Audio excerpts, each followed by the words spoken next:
Olá, a história já vai começar. Mas atenção, alguns temas aqui são sensíveis, então o conteúdo do Digital História deve ser ouvido com a supervisão dos seus pais se você for menor de idade. Quer ouvir mais ou tem desejo de anunciar com a gente? É só acessar digitalhistoria.com. E pronto, a história vai começar agora. Ali Baba e os 40 ladrões.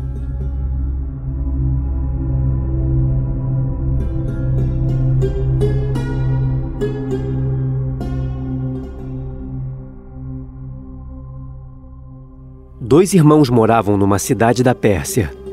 Um era rico e se chamava Cassim, e o outro era pobre e se chamava Ali Baba. Enquanto Cassim vivia como queria, Ali Baba precisava vender madeira na cidade para sustentar a sua família. Um dia, quando Ali Baba andava na floresta, ele viu um bando de homens a cavalo vindo bem na sua direção, tão rápido como se fosse uma nuvem de poeira.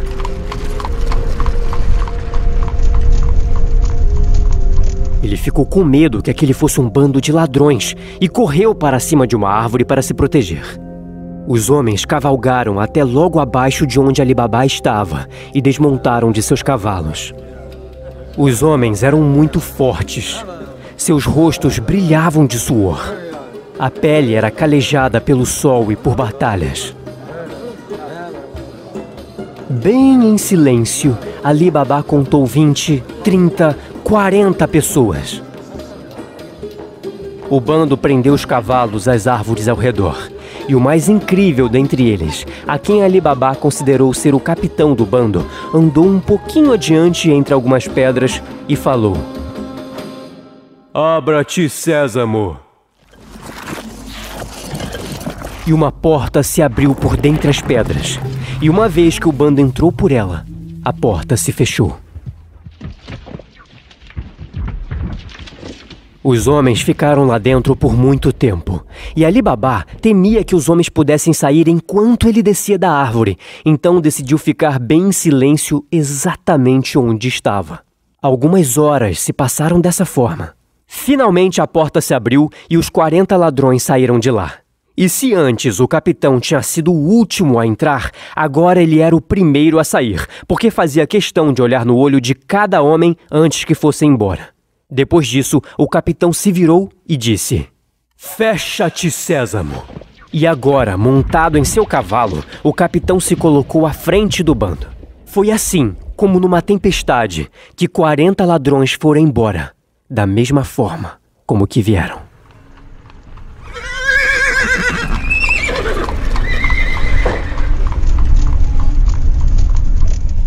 Ali Baba então desceu e foi até a porta escondida entre as pedras e repetiu baixinho as palavras mágicas que tinha acabado de ouvir. "Abra-te, Sésamo!" Ali Baba, que esperava um esconderijo qualquer e típico de homens selvagens, encontrou, na verdade, um grande salão muito bem iluminado. Era como se tivesse sido esculpido pela mão de um artista. Lá dentro, Ali Baba viu mercadorias muito ricas. Seda, brocados, tudo empilhado. Ouro e prata em montões e dinheiro em bolsas de couro. Quando ele entrou, a porta se fechou atrás dele. Ali Baba pegou tantas sacolas de ouro quanto julgava que seus jumentos, que estavam esperando lá do lado de fora, podiam carregar. Ele carregou o ouro todo e cobriu tudo com palha.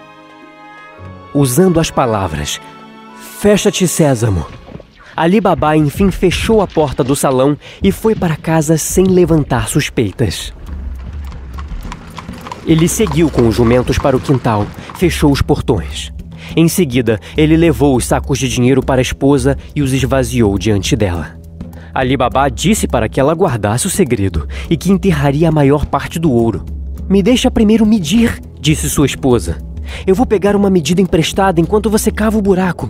A mulher correu para a esposa de Cassim, o irmão rico de Ali Baba, e pediu para ela uma medida emprestada. A esposa de Cassim achou o pedido estranho, vindo de um casal tão pobre. Ela ficou curiosa para descobrir que tipo de grão exatamente a esposa de Ali Baba queria medir com tanta urgência. E, artisticamente, colocou um pouco de sebo na parte inferior da medida. A esposa de Ali Baba foi para casa e colocou a medida na pilha de ouro, enchendo e esvaziando com frequência. Quando ela levou a medida de volta para a casa de Cassim, não percebeu que um pedaço de ouro tinha ficado grudado no sebo embaixo dela. Ouro que a esposa de Cassim percebeu imediatamente. "Cassim, seu irmão é mais rico que você", disse ela ao marido. "Tanto que ele nem conta o dinheiro, ele o mede." Naquela noite, Cassim não conseguia nem dormir direito, e antes do nascer do sol, decidiu ir falar com o próprio irmão. "Ali Baba", disse Cassim, mostrando-lhe a peça de ouro. "Como alguém finge ser pobre e ainda assim mede ouro?" Ali Baba então contou tudo e ofereceu dividir metade do tesouro. "Isso já era certo", disse Cassim. "Mas eu preciso mesmo saber onde você encontrou todo esse tesouro, porque caso contrário eu vou descobrir tudo e você vai ficar sem nada." Ali Baba, mais por gentileza do que por medo, contou a Cassim sobre a caverna e sobre as palavras exatas a serem usadas. Abra-te, Sésamo. Mas Cassim, pretendendo obter o tesouro todo para si mesmo, voltou para casa e se preparou para partir com 10 mulas carregadas de grandes sacolas vazias. Cassim logo encontrou o lugar do salão e a porta nas pedras da floresta. Ele gritou as palavras mágicas. "Abra-te, Sésamo!" E a porta se abriu e se fechou atrás dele. Cassim ficou tão hipnotizado com o que ele via. Ele mal podia... Ele podia ficar apenas olhando o dia inteiro para aquele ouro. Mas enfim decidiu que seria melhor reunir o máximo possível e ir embora. Porém, quando estava pronto para partir, ele se virou para a porta e nenhuma palavra lhe veio à mente. Cassim simplesmente tinha se esquecido quais eram as palavras mágicas. Abra-te... Abra-te... Cevada! Cevada! E a porta permaneceu fechada. Ele gritava todos os tipos de grãos que conseguia pensar, arrancando os cabelos, esfregando o rosto suado. Ele falava de tudo menos o correto, e a porta permanecia fechada. Era como se Cassim sequer tivesse ouvido as palavras corretas em primeiro lugar. Depois de muitas horas dessa forma, Cassim ouviu um barulho à distância. Inicialmente, ele não sabia o que era, mas com o tempo, ele percebeu que era o correr de cavalos. Do lado de fora, 40 ladrões voltavam para a caverna e viam as mulas de Cassim vagando com seus grandes baús nas costas, esperando por um ouro que elas não chegariam a carregar. Os ladrões sacaram seus sabres e se posicionaram frente à porta. Cassim se preparou também, mas para tentar fugir assim que a porta se abrisse. E, quando isso finalmente aconteceu, ele se jogou em cima do capitão. A tentativa, porém, foi em vão, porque 40 sabres logo o mataram. O bando decidiu cortar o corpo de Cassim em 4 pedaços diferentes e pregá-los pelo salão. Eles queriam assustar quem mais ali fosse se aventurar. E depois disso, os 40 ladrões foram em busca de mais tesouros.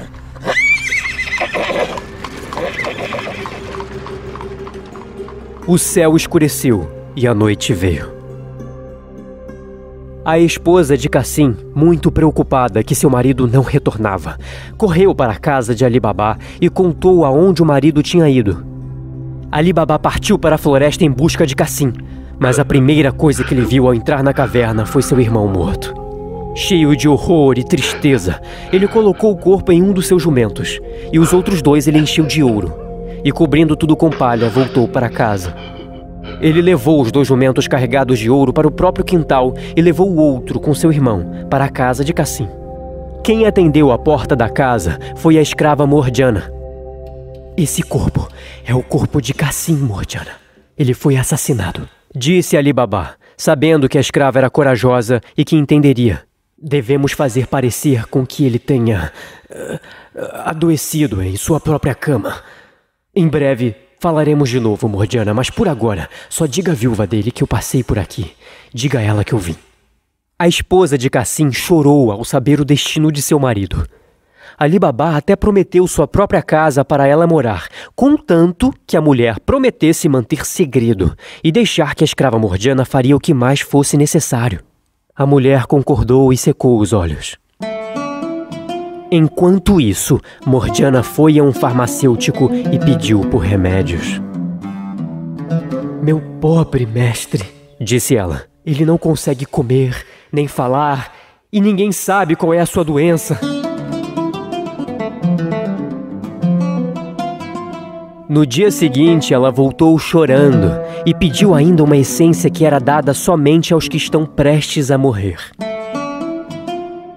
Assim, quando outra noite veio, ninguém se surpreendeu com a notícia de que Cassim tinha morrido. No dia seguinte, nas primeiras horas da manhã, Morgiana foi a um velho sapateiro que abria bem nos portões da cidade e colocou um pedaço de ouro na sua mão. "Me segue", disse ela, "e traga agulha e linha." Morgiana vendou os olhos do sapateiro com um lenço e o levou para a casa onde estava o corpo de Cassim, tirou os curativos e ordenou que ele costurasse as 4 partes separadas do corpo. Depois que isso foi feito, ela cobriu os olhos do homem novamente e o levou de volta. Foi assim que Cassim teve um enterro formal e a escrava Morgiana o seguiu até o túmulo, chorando e arrancando os cabelos, enquanto a esposa de Cassim ficou em casa ecoando lamentos para a cidade. A viúva de Cassim foi morar com o cunhado e deu a loja do falecido marido para o filho mais velho de Ali Baba. Enquanto isso, na floresta, o bando de 40 ladrões voltava para a caverna e não encontrava o corpo de Cassim, e nem várias sacolas de ouro. "Parece que outra pessoa", disse o capitão, "descobriu nosso segredo. Outra pessoa roubou o nosso trabalho. Pensem em todas as pessoas que matamos para chegar até aqui. Pensem em todos os outros que perdemos. Vocês ouvem as vozes deles? Abra-te, Sésamo. Se não descobrirmos quem é essa pessoa, tudo isso terá sido para que alguma sanguessuga miserável venha e viva do nosso sangue, do nosso suor. Se pelo menos 2 homens sabem do nosso tesouro, um deles sabemos que matamos. Resta encontrar o outro. Então faremos o seguinte: um de vocês vai entrar na cidade disfarçado de viajante e vai descobrir quem exatamente foi o homem que cortamos em 4. Um de vocês deve descobrir se a cidade fala de maneira estranha sobre sua morte. Qual de vocês será astuto o suficiente, hã? Qual de vocês vai honrar o bando dos 40 ladrões? Fique avisado que o mensageiro que fracassar deve perder com a própria vida, e o bando não será traído. Um dos ladrões se levantou e depois que o bando o elogiou muito por sua bravura, ele partiu disfarçado para a cidade antes do amanhecer. E lá, bem na entrada, ele encontrou a loja do sapateiro Baba Mustafa, sempre a primeira loja a se abrir na cidade. O ladrão, disfarçado, lhe deu bom dia. "E o senhor ainda trabalha nessa idade? Meu bom homem, você deveria estar aposentado." "Mesmo sendo velho como sou", respondeu o sapateiro, "tenho olhos muito bons ainda e costuro melhor que qualquer jovem da região. Você acredita em mim, por exemplo, que esses dias mesmo eu costurei um cadáver? E foi num lugar menos iluminado do que agora. Meus olhos estão muito bem, muito obrigado." Assim que ouviu essa informação, o ladrão ofereceu um pedaço de ouro ao sapateiro Mustafa e pediu para ver a casa exata onde ele tinha costurado tal corpo. A princípio, Mustafa recusou, dizendo que seus olhos estavam vendados. "Eu não consegui ver nada, não consegui ver nada." O ladrão então lhe deu mais um outro pedaço de ouro, e Mustafa, de repente, disse que talvez poderia se lembrar dos arredores se fosse vendado como antes. E o método funcionou. E o ladrão foi guiando Mustafa e ao mesmo tempo Mustafa guiava o ladrão. E assim os dois chegaram bem na frente da casa de Cassim, cuja porta o ladrão marcou com um pedaço de giz para não se esquecer qual era. O que ele não contava é que a escrava Morgiana viu a marca de giz e logo entendeu que alguma coisa estranha estava acontecendo. Morgiana também pegou um pedaço de giz e marcou 2 ou 3 casas de cada lado da de Cassim e não falou nada com ninguém. O ladrão foi para a floresta e contou para o resto do bando sobre a sua descoberta. O capitão o agradeceu muito e pediu para que ele lhe mostrasse a casa que havia marcado. Mas, quando chegaram na cidade, viram que 5 ou 6 casas estavam todas riscadas da mesma maneira. O ladrão ficou tão confuso, ele não sabia nem qual resposta dar. E, quando voltaram para a floresta, ele foi decapitado por ter falhado. Mas o bando não ia desistir tão fácil. Outro ladrão se voluntariou para a missão e, tendo se vestido de viajante, ido à cidade e encontrado de novo o sapateiro Mustafa e encontrado também a casa de Cassim, marcou a porta dessa vez com giz vermelho. Mas a escrava Morgiana, novamente inteligente demais para eles, fez com que o segundo mensageiro também fosse morto. O capitão se enfureceu e desta vez resolveu ir ele mesmo, sozinho. Diferentemente dos outros, ele não marcou a casa com giz, e sim olhou para ela tão de perto e tão atentamente que ele não seria mais capaz de a esquecer. O capitão voltou para o seu bando e ordenou que seus homens fossem para as aldeias vizinhas e comprassem 19 mulas e 38 jarros de couro, todos vazios, exceto por um jarro que ficaria cheio de óleo. Em seguida, o capitão colocou cada um de seus homens, totalmente armados, em cada um dos jarros, esfregando a parte externa dos potes com óleo. As 19 mulas foram todas carregadas com 37 ladrões, em potes e jarras de óleo, chegando à cidade ao entardecer. O capitão, disfarçado de comerciante de óleo, parou suas mulas na frente da casa de Ali Baba, que estava sentado do lado de fora naquele momento. Bom homem! Olá! Olá! Eu trouxe óleo de muito longe para vender no mercado de amanhã. Mas eu me atrapalhei e acabou ficando tão tarde, eu não sei onde passar a noite. Estou muito envergonhado, é muito constrangedor pedir isso. Eu gostaria de saber se você não me acolheria por esta noite em troca de um pouco do meu produto. Mesmo que Ali Baba tivesse visto o rosto do capitão na floresta, ele não o tinha reconhecido disfarçado de comerciante de óleo. Ali Baba deu as boas-vindas ao estrangeiro e abriu os portões para que as mulas dele entrassem. Ele pediu a Morgiana que preparasse uma cama e jantar para o convidado e trouxe o falso comerciante para o seu aposento principal. Depois voltou a falar com Morgiana na cozinha, enquanto o capitão entrava no quintal, sob o pretexto de cuidar de suas mulas, mas na verdade era para dizer a seus homens o que fazer. Começando pelo primeiro pote e terminando no último, ele disse a cada um dos seus homens: "Espere pelo meu sinal. Estarei com vocês assim que o momento chegar." O capitão voltou para casa e Morgiana o apresentou ao seu quarto. A escrava estava sem sono. Então, como as lâmpadas estavam todas sem combustível, ela teve a ideia de pegar um pouco de óleo do quintal. Já está na hora? Ela ouviu alguém dizendo isso de dentro de um jarro. Qualquer outra pessoa que não fosse Morgiana teria gritado, feito muito barulho, mas não a escrava. Ela especificamente pensou num plano e respondeu baixinho ao ladrão na voz mais masculina que conseguia: "Não, ainda não. Mas em breve." E sem fazer muito barulho, ela foi até a cozinha com um grande pote de óleo. Acendendo o fogo, ela o ferveu. Depois, ela foi em cada jarro, derramando o suficiente para matar cada um dos ladrões. Quando esse árduo trabalho foi feito, ela voltou para a cozinha, apagou todas as luzes e esperou para ver o que ia acontecer. 15 minutos se passaram e o capitão dos ladrões acordou. Ele se levantou e abriu suavemente a janela. Tudo parecia muito quieto. Então ele pegou algumas pedrinhas e jogou nos frascos. Ele esperava pela resposta de seus homens, mas nenhuma veio.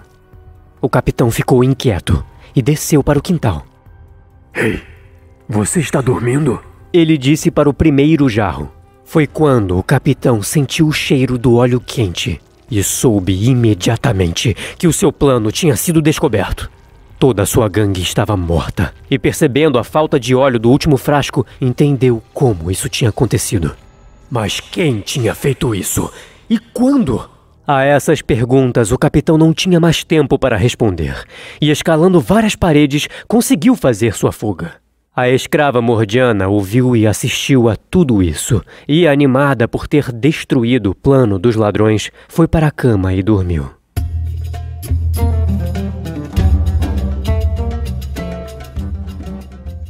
Quando amanheceu, Morgiana mandou que Ali Baba olhasse dentro de um frasco.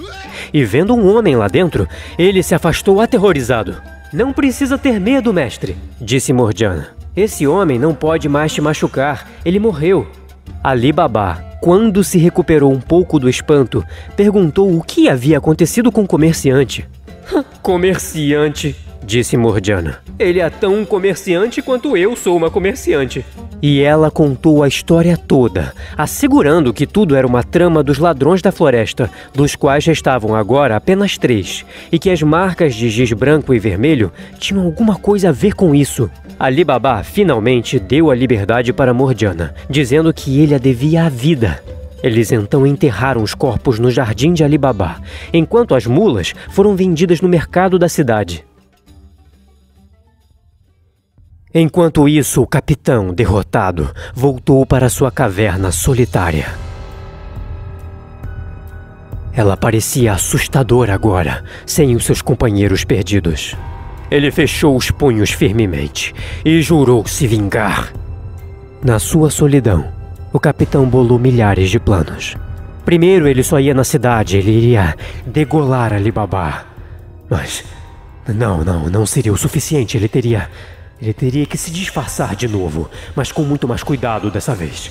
Dessa vez ele iria fazer várias viagens, indo e voltando da floresta, trazendo muitos objetos ricos e linho fino. Porque assim ele poderia fazer uma loja. Uma loja em frente à loja do filho mais velho de Ali Baba. E assim conseguir a confiança dele. Assim ser chamado para jantar na casa de Ali Baba. O capitão então assumiu o nome de Cogia Hassan, e como ele era civilizado e muito bem vestido, logo fez amizade com o filho de Ali Baba, e o seu plano começou a dar certo. Ali Baba, desejando conhecer o amigo de seu filho, convidou esse tal comerciante na sua própria casa e o recebeu sorrindo, agradecendo pelas gentilezas para com o filho. Ali Baba pediu ainda que o comerciante ficasse para o jantar, mas o homem recusou. É um pouco constrangedor. É que, meu senhor, eu não posso comer alimentos que contenham sal. Mas se é só por isso, disse Ali Baba, não se preocupa. Não haverá sal nem na carne nem no pão que comeremos. Ali Baba foi dar essa ordem a Morgiana. Mas quem é esse homem? Disse ela desconfiada. Que não come sal na sua casa. Ele é um homem honesto, Morgiana, respondeu Ali Baba. Pode fazer como eu te falo. Mas Morgiana não conseguia suportar o desejo de ver quem era esse homem estranho e foi espiar o convidado.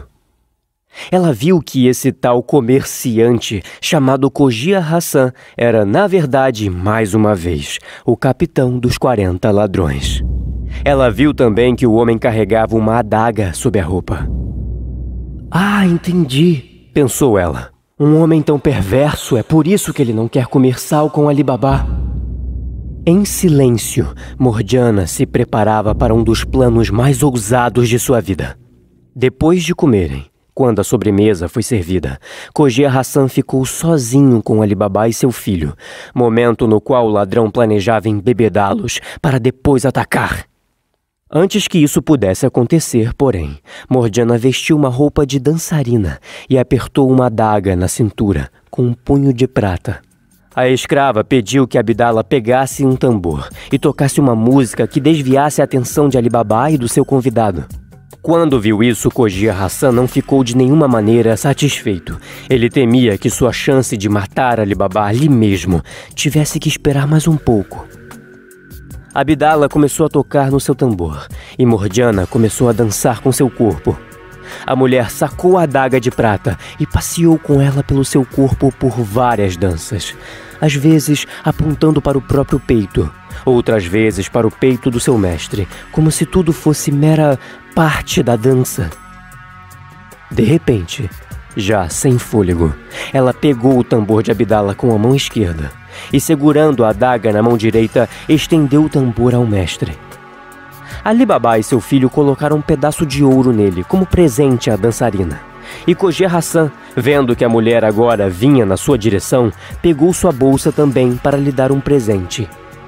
Nesse momento, enquanto ele colocava a mão na bolsa, Morgiana mergulhou a adaga no coração do capitão dos ladrões. "Morgiana, garota infeliz!" exclamou Ali Baba. "Por que você faria uma coisa dessas? É para nos arruinar?" "Não, mestre", respondeu Morgiana. "Olha com atenção." A mulher abriu a roupa do falso comerciante e mostrou a adaga que ele carregava. "Olha o inimigo que você entreteve, Ali Baba. Olha para ele, ele não queria comer sal com você, porque ele não respeitava a sacralidade da sua hospitalidade, porque ele planejava te assassinar. Olha para ele, esse é tanto o falso comerciante de óleo de antes, como também é o capitão dos 40 ladrões." Ali Baba não acreditava o quão ingênuo ele tinha sido esse tempo todo. Ele ficou tão agradecido por Morgiana salvar a sua vida pela terceira vez, que ele ofereceu o seu filho mais velho em casamento para ela. Morgiana prontamente consentiu, e o casamento foi celebrado com esplendor.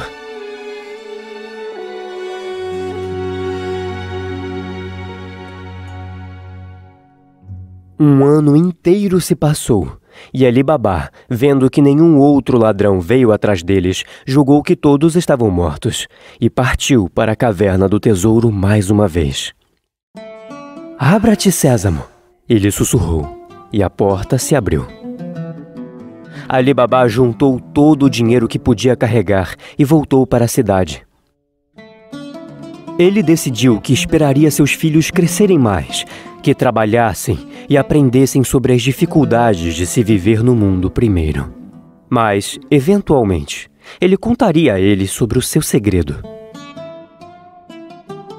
A lenda conta que a caverna do tesouro, sob a porta entre as pedras da floresta, esconde o famoso tesouro de Ali Baba.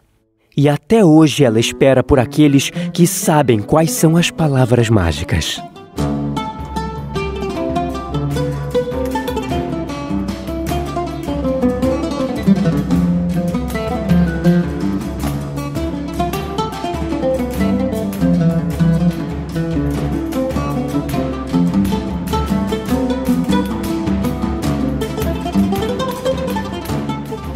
Adaptado, narrado e editado por Leonardo Bijo.